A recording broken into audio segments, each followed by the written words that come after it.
before I move on to Chaudhry Virender Singh ji, I would share a couple of things up about him. Chaudhry Sahab has a special love for me, and is a very kind person. Though he's known as a Minister of Steel, but he was, in fact, I have worked with him in Ministry of Rural Development. He was a uh, very good rural minister, having clear thoughts about how rural India can benefit. I remember once I had invited him to my center. We were doing a skill development project in Raipur, Chhattisgarh. So I invited Chaudhry Sahab to my center. He said, "Okay, I'll come." So he clubbed that with his official tour, and as things would have it, in Chhattisgarh, the state government planned some programs for him, due to which he had a window of only 1.5 hours, to come to my center. And my center was almost an hour away from the Raipur city. So he said, "Sanjay, mere ko aana hai aapke paas." I still remember those words. So kind of him. He pushed his official program almost half an hour further, and he drove down 1 hour, stood with us for 15 minutes, cheered those children who were undertaking their training in that center, and then went back to the city. So kind of him. Is such a nice person, and clear thoughts about rural development in India, and he is very senior politician from Haryana state of India, and with a 50 years of experience. He is presently a Rajya Sabha member. He is patron of FII. He is chairman of various committees in the parliament, and he is also chairman Government Assurances Committee and chairman Estimates Committee of Haryana in the past. So it is a great privilege and honor for us to have Chaudhry Sahab on board today, and to guide us as to how FII should work in future and create opportunities which will be beneficial not only to FII and its members, but to the entire nation and the industrial world. Thank you, Chaudhry Sahab. Namaskar. Good afternoon, everybody. First of all, I want to make one thing very clear, which Sanjay has explained. One of my qualification is that I am member Rajya Sabha, member Yes. Parliament. But let me say that I resigned Rajya Sabha seat in January this year. And now I have thought not to be in active politics. I mean, electoral politics, but I will continue politics. The politics, this FII, whenever I gave this opportunity to my friend, and I asked him that, Mr. Jain, if you want any kind of program, I must be associated with it. So, for the last 1.5 hours, I was listening to different speakers on different ways. Speakers from our country, our honorable member of parliament, Mr.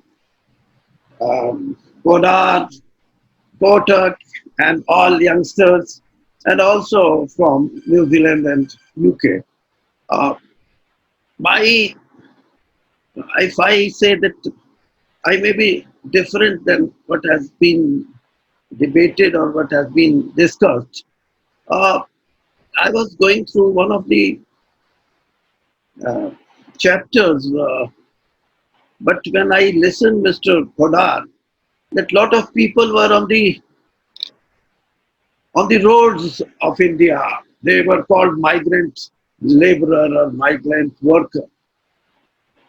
This is first time after independence, our Prime Minister noticed that one major portion, one major part of our country, that is East India, it is deprived of that development which should be in line with the other parts of the country.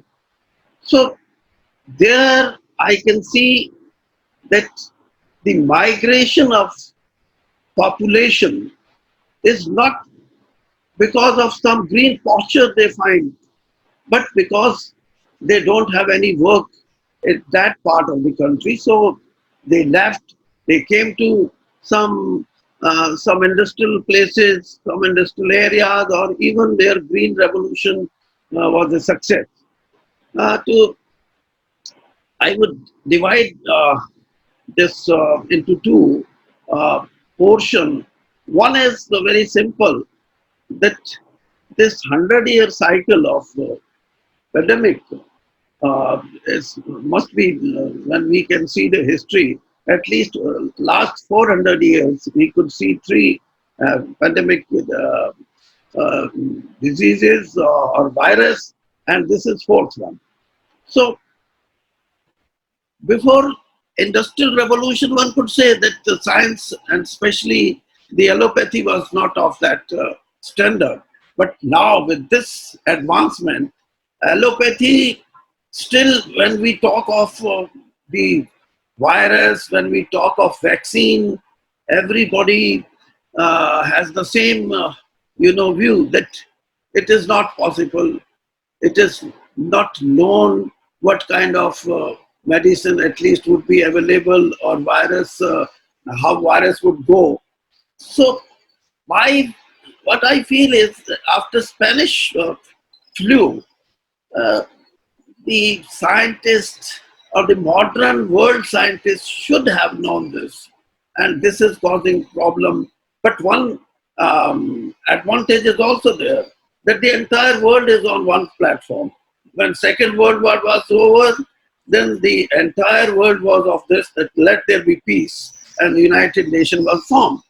And the same feeling comes to the important functionary in all walks of life of the world, that how this pandemic can be met with, what are the ways, how much time it will take. There is nobody to answer. But one thing is, of course, the credit goes to FII, that at least we are talking of this, and we are talking not for the sake of our country, or not for the sake of New Zealand or UK. We are talking of the world as a whole. Uh, but as far as economics is concerned, you know, the problem facing more critical is the world which is called developed countries. And it is why, because they are producing industrial goods. And when we talk of the developing countries, and especially our country, today I was going through one of the news items that agriculture has put a freeze on pandemic disease. That is what Times of India, there is a analysis. And surprisingly, maybe for those who doesn't understand or doesn't appreciate agriculture as such, our procurement, especially the wheat procurement, is more than the last year and last to last year. Our sowing season has covered more areas for Kharif crop. So this is what I need, is what I feel is this kind of economy which is going to save the world as such. We have the,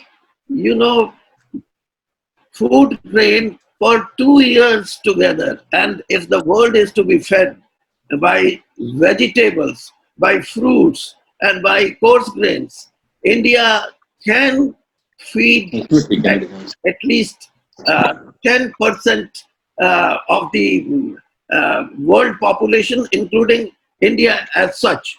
So what I feel is that agriculture, and the agriculture which is processed, when we talk of FII basically means we are to see and protect the interest of the industry, which is MSME, small micro industry.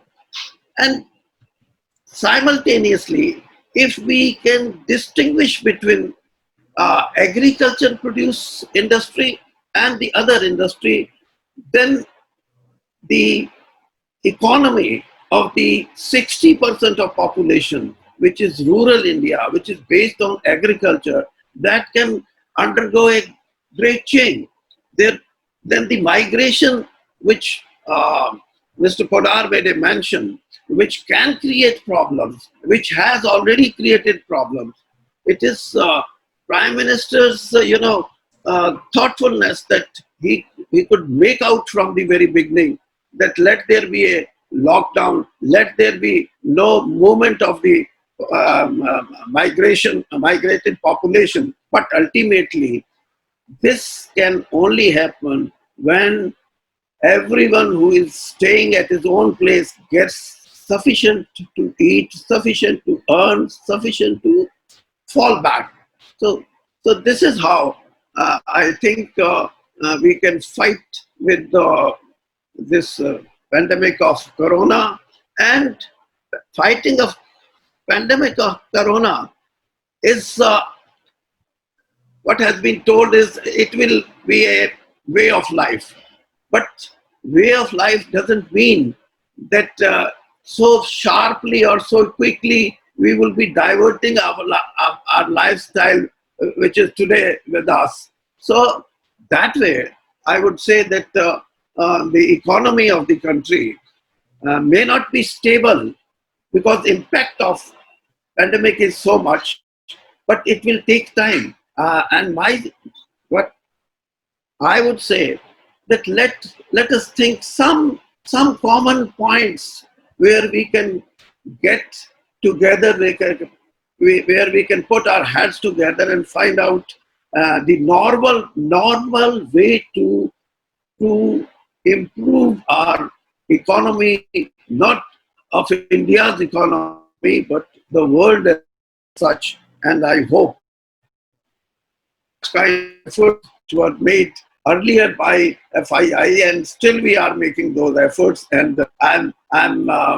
glad to see that most of the important personalities from different walks of life, they have been roped in, and especially our younger member of parliament, they have also been roped in. So I hope that ultimately we would grow as a country and our economy would grow, but economy of that kind would grow which there is no disparity. If disparity persists, then the migration is to take place.